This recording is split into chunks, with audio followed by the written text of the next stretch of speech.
Qu'en est-il exactement du dossier impliquant l'ancien président de l'Assemblée nationale, Guillaume Soro?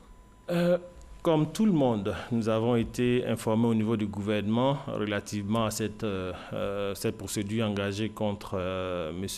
Guillaume Soro, l'ancien président de l'Assemblée nationale. Nous avons pris acte comme tout le monde.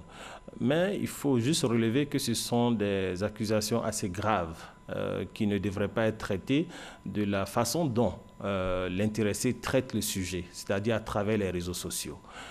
S'il pense devoir se défendre, c'est devant nos juridictions que cela doit se faire. Mais j'aimerais juste vous ramener à votre mémoire.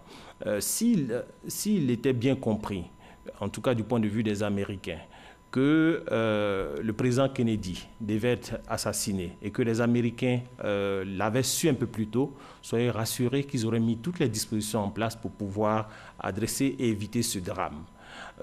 Tenez-vous bien, l'enregistrement sonore, l'intéressé n'a pas démenti l'originalité de cet enregistrement sonore.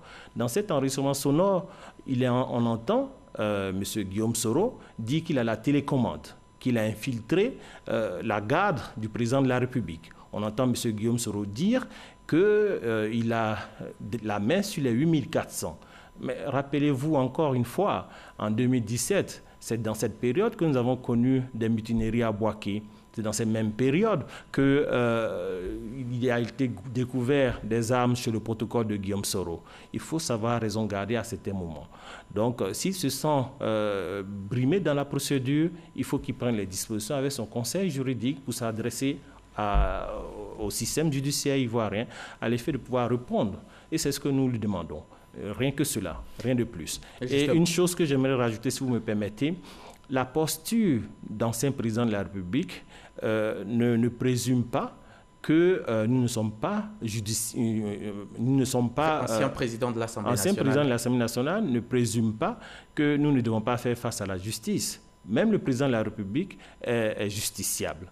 Donc, on se souviendra aussi, j'aimerais revenir là-dessus pour une dernière fois, qu'en France, il y a un ancien Premier ministre qui est